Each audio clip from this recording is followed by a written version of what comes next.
देखो, खेती में दो चीज़ें हैं। खेती में, जीवन में, धर्म में, दर्शन में। जब हम धर्म की बात करें, दर्शन की बात करें, आध्यात्म की बात करें, खेती की बात करें, अपने जीवन में आनंद की बात करें, तो दो विषयों पर हमको बहुत गंभीरता से विचार करना है कि मैं धरती पर खड़ा हूँ, धरती पर घर बनाता हूँ, धरती पर चलता हूँ, धरती पर खेती करता हूँ, ठीक है ना।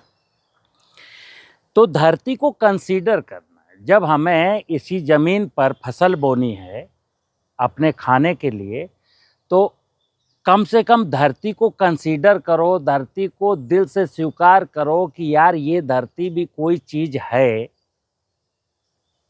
और फसल जो बोते हैं, फसल तो आप जब नहीं भी बोते थे तो भी माँ बोती थी। गेहूं की फसल, धान की फसल, चने की फसल कोई वैज्ञानिकों ने तो बनाई नहीं। ये सारी क्रॉप थी, पहले ही थी। अब हुआ क्या, हमको जो चीज़ अच्छी लगती गई हम उस चीज़ को सेग्रीगेट करते गए। हमको धान अच्छा लगा तो धान की खेती शुरू कर दी, हमको अमरूद अच्छा लगा तो अमरूद की खेती शुरू कर दी, हमको चना अच्छा लगा तो चने का प्लांटेशन करने लगे। लेकिन मित्र, ये भी तो ध्यान रखना है कि जो माँ पहले बोती थी उसको क्यों बिगाड़ रहे हो। चलो, आपको कोई खास फसल उगानी उगाओ, लेकिन माँ जो उगा रही उसको भी तो देखो, ये माँ आखिर क्यों उगा रही है। तो दो चीज़ें मैंने बताई कि एक तो मेरे जीवन में अगर किसी इंसान ने आदि पिता सदाशिव, मैं वेद सम्मत बात बता रहा हूँ, वेद में जिनकी चर्चा है वहाँ चर्चा है आदि पिता सदाशिव माने धरती। दूसरी मेरी माँ है जिसका नाम है आदि शक्ति माँ दुर्गा माने वनस्पति जगत। अब जैसे जमीन है, यहाँ मैंने ये जितने भी प्रकार के ग्रासेस हैं वो हमने तो नहीं बोए, किसने बोए, माँ ने बोए।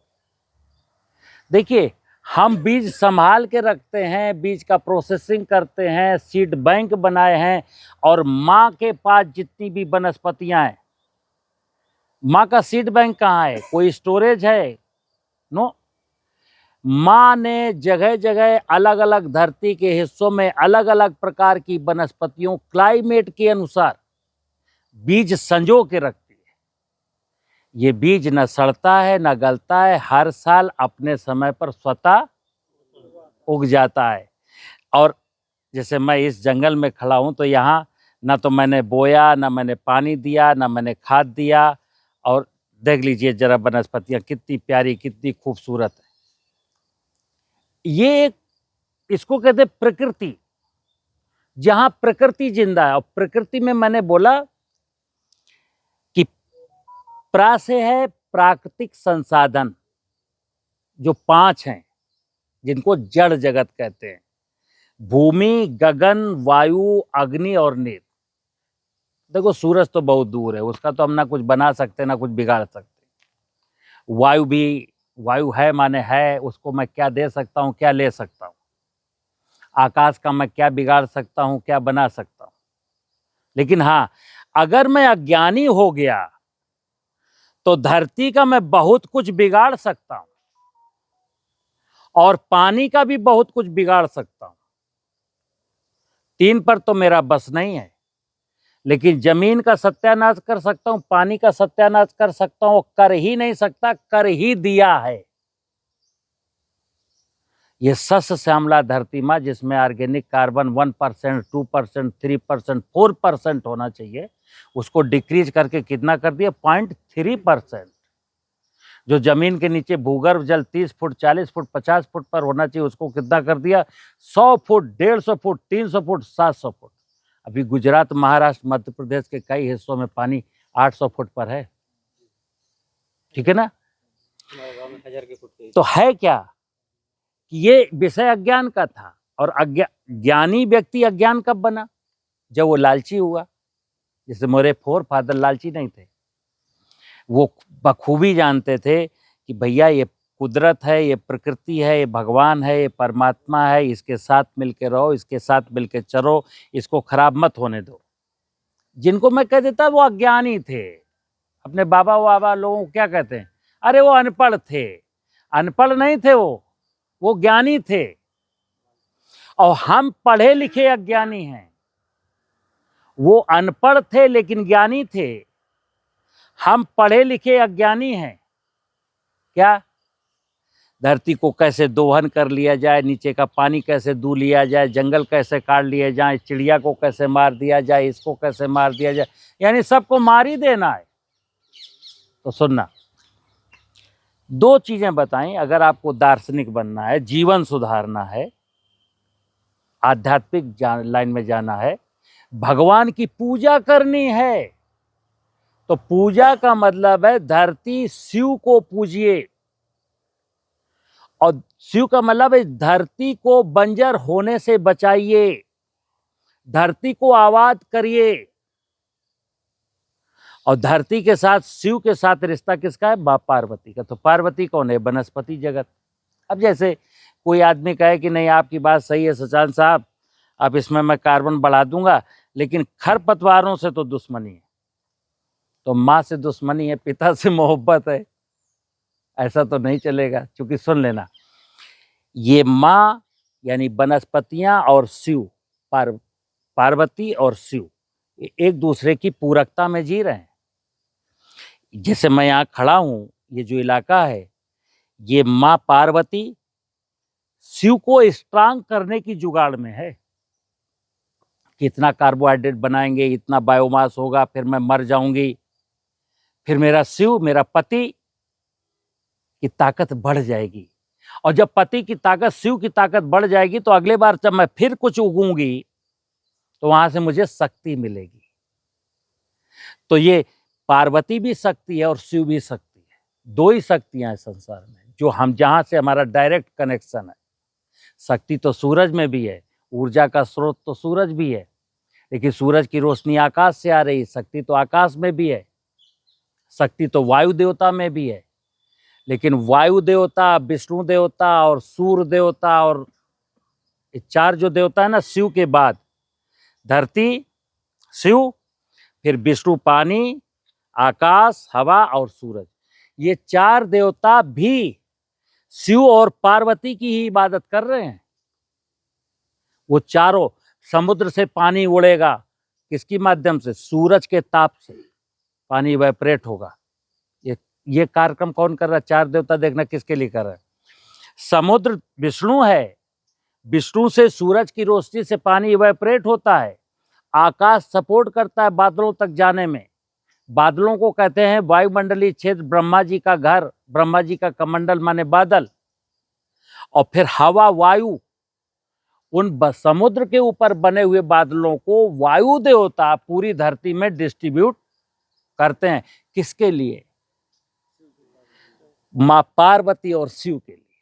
देखिए आप, चार देवता भी मां पार्वती और शिव से अलग नहीं है। और हम पांचों को मानते हैं, लेकिन पांचों को नहीं मानते। हम इनको रत्ती भर नहीं समझते। 4 टन का ट्रैक्टर इस धरती पर रौंदा रौंदा करके इसकी फिजिकल प्रॉपर्टीज खत्म कर दी। बीडीसाइड मारने के चक्कर में, दीमक के मारने के चक्कर में, निमेटोड्स के मारने के चक्कर में मैंने इस धरती के नीचे जो शिव की माया थी, यानी सूक्ष्म जीवाणु, उनको भी खत्म कर दिया। किसी बेवकूफ़ ने बता दिया भाई आपके टमाटर में, आपके चने में, आपकी ये खरपतवार हैं, तो ये सब पैदा नहीं होने देंगे, ये ज़मीन का भोजन ले लेंगे, ये सूरज की रोशनी ले लेंगे, ये ज़मीन का पानी ले लेंगे। तुम्हारे बाप का ले लेंगे? ये ज़मीन की एनर्जी, ये ज़मीन का पानी, ये सूरज की रोशनी हमारे बाप की है?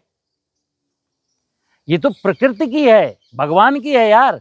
इसको नज़र से देखो कि कुदरत क्या कर रही है।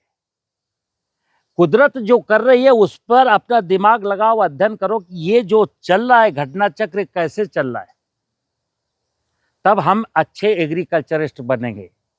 और जब मैं माता पार्वती को जान गया, सारी वनस्पतियां, 20 लाख प्रकार की वनस्पतियां सब माँ पार्वती का स्वरूप है। नव दुर्गा में जब पढ़ोगे तो नव दुर्गा के जो 9 रूप हैं, 9 वनस्पतियां ही हैं। अब 9 तो किसी को याद नहीं है, तो 20 लाख कैसे याद होंगी? इसलिए वो प्रतीक है, केवल प्रतीक, कि ताकि हमारा दिमाग ऐसे जाए कि नहीं नहीं, ये वनस्पतियाँ, ये वनस्पतियाँ, ये वनस्पतियाँ सब माँ पार्वती, सब आदि शक्ति दुर्गा है, और शक्ति की देवियाँ यही हैं।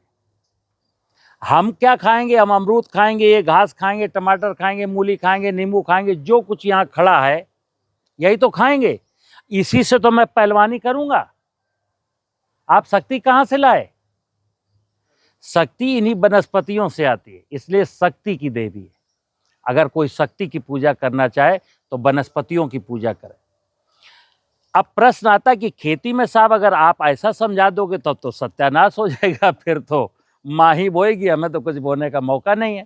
तो नहीं, भगवान की सबसे सुंदर रचना है आप, सबसे ज्ञानी हैं आप माली हैं, आप इसको मैनेज करिए।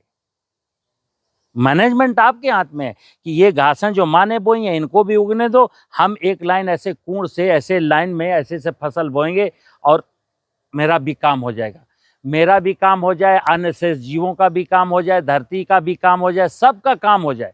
सर्वे भवन्तु सुखिनः सर्वे सन्तु निरामया। अब जैसे ये फूल ना होते, देखिए एक बेल है, बे मतलब की, अब अगर हमको वैज्ञानिक के हिसाब से सोचते ये यार हटाओ इसको, झाड़ो, बेकार लग रही है, तो यार मधुमक्खी ना होती, मधुमक्खी ना होती और फिर जब बीमार होते तो तुमको शहद ना नसीब होता। तो सारा खेल किसका है? प्रकृति का। प्रकृति ही भगवान है। प्रकृति में जिसको भगवान नहीं नजर आया, अब जैसे वो हम आस्तिक हैं, हम नास्तिक हैं, तो बोले आस्था किस पर है? पीतल की मूर्ति पर, मिट्टी की मूर्ति पर। तो भाई मेरे, पीतल भी इसी धरती से निकला है, सोना भी इसी धरती से निकला है, तो सीधे सीधे मूर्ति पूजा की बात तो धरती की पूजा करो ना, सीधे सीधे विष्णु भगवान की पूजा करिए ना। शक्ति के पुजारी तो सीधे सीधे माँ पार्वती की पूजा यानी वनस्पतियों की पूजा करो ना। क्या होगा? किसान भी समृद्ध, हमारा स्वास्थ्य भी अच्छा, मेरा मन भी पवित्र, भगवान भी हमसे खुश।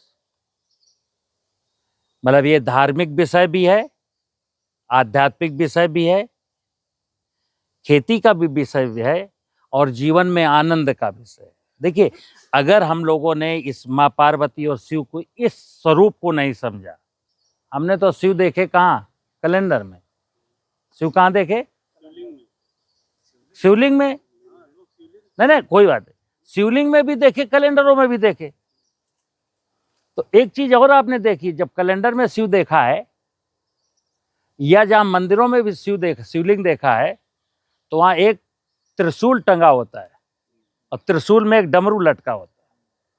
कैलेंडर में भी जब जाओगे तो ये भगवान शिव के पास एक हाथ में डमरू, एक हाथ में त्रिशूल है।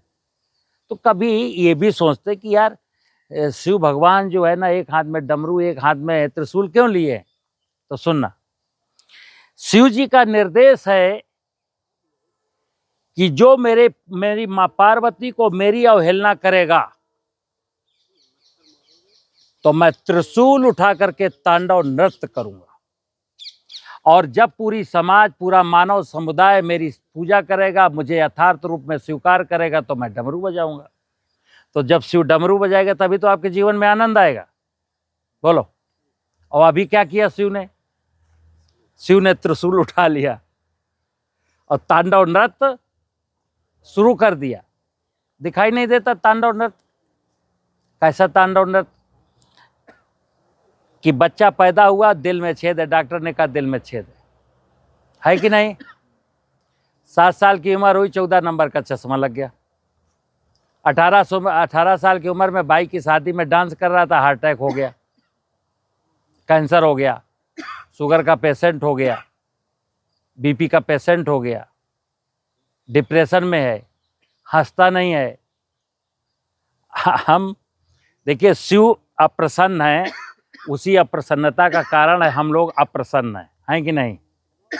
किसी हंसते हुए व्यक्ति को आप, मैं कहूँ कि एक ऐसा व्यक्ति खोज के लाओ जो दिन भर मुस्कुराता रहता हो, तो खोज पाएंगे आप? नहीं खोज पाएंगे, क्योंकि कोई मुस्कुराता ही नहीं है। और जब तक नहीं ये धरा, जब तक भगवान शिव भोलेनाथ नहीं मुस्कुराएंगे, जब तक माँ पार्वती नहीं मुस्कुराएंगी, तो हम मुस्कुरा भी नहीं सकते। ठीक है ना। तो हम आपको इसलिए लाए कि खेती का जो मैं अंदर क्लास में बताया कि कार्बन, अब इस जमीन में कार्बन कितना है? 1% से ज्यादा, 1.5%, 2% कार्बन है। ये पूरा बागीचा है वाइल्ड रूप से, जंगली रूप से, कोई मिसमैनेज, मतलब क्या, दो प्रकार के मैनेजमेंट है। जैसे एक बागवान ने मैनेजमेंट किया कि कोई घास नहीं, सब प्रूनिंग प्रूनिंग, कहीं हरियाली नहीं, बाग के अलावा फिर धरती नंगी, एक वो मैनेजमेंट। और यहाँ भी एक मैनेजमेंट क्या कि कोई मैनेजमेंट नहीं, लेकिन उस मैनेजमेंट से ये वाला मैनेजमेंट ज्यादा अच्छा। क्यों? इसमें कोई लागत नहीं, कोई पानी नहीं, कोई फर्टिलाइजर नहीं, कोई पेड़ में दवा नहीं डालनी, और इतना गजब अमरूद आता है, इतना मीठा अमरूद है। कारण मिठास धरती से आएगी, ध्यान रखना। अगर धरती मीठी है, धरती में कार्बन है, धरती में जीवांश है, तो हर फसल में टेस्ट आएगा। अब पता चला जीवांश कार्बन है 0.3%, दे यूरिया, दे डीएपी, फिर बोले अमरूद यार तुम्हारा मीठा नहीं है, वो तो बकठा रहा है, वो टेस्ट नहीं है। तो टेस्ट कहाँ से आएगा? टेस्ट तो माँ के आंचल से ही आएगा। माँ के आंचल में तो हम लोगों ने कुछ छोड़ा नहीं। ठीक है ना। तो बायोडाइवर्सिटी, इसीलिए कहते हैं जैव विविधता। जैसे मैंने कहा, यहाँ चिड़ियाँ हैं, तितलियाँ हैं, मधुमक्खियाँ हैं, इस धरती में नाना प्रकार के जीव जंतु हैं, इसको कहते हैं बायोडाइवर्सिटी। जहाँ बायोडाइवर्सिटी जिंदा है, कोई बीमारी नहीं, कोई कीड़ा नहीं, कोई फर्टिलाइजर नहीं, सब कुछ अपने आप होता है। ठीक है ना। इसी का नाम मित्र खेती है। जैसा कि मैंने अंदर बताया, कार्बन बढ़ा दो जमीन में, केवल कार्बन बढ़ा दो, और जीवाणु जो मारे थे वो मारना बंद कर दो या डाल दो, और चद्दर ओढ़ के सो जाओ, सब भगवान देख लेगा। और कहते भी हैं, कर्ता कौन है इस संसार में? कर्ता केवल एक है, ईश्वर। हमको क्या करना? हमको कुछ नहीं करना। हमको केवल ईश्वर के बारे में, भगवान के बारे में अच्छा सोचना है और अच्छा करना है। बकाया सारा काम भगवान खुद कर लेता है, प्रकृति खुद कर लेती है। प्रकृति बहुत सक्षम है। कितनी सक्षम है? जंगल देश में जितने भी हैं वो चिड़ियों ने बोए हैं, किसी माई के लाल ने नहीं लगाए। हम लोग तो जितने पेड़ लगाते हैं वो बचते ही नहीं, सब सूख जाते। लेकिन चिड़िया जंगल में, जंगल जितने भी हैं सब पक्षियों ने बोए। ठीक है ना। प्रकृति के बहुत बड़े हाथ पांव हैं। इंसान से भगवान ने इतना ही निवेदन किया कि बेटा तू माली है, अगर माली का कर्तव्य समझ में आ जाए तो माली का कर्तव्य करना, और समझ में ना आए ना तो केवल खाना, हगना और सो जाना। अगर अकल नहीं है, समझ नहीं है, तो फिर हाथ मत डालना। तो समझ आ जाए तो काम करना, खुरपी फावड़ा उठाना, और समझ नहीं है तो केवल मैं जो दे दूं उसको खा लेना और सो जाना।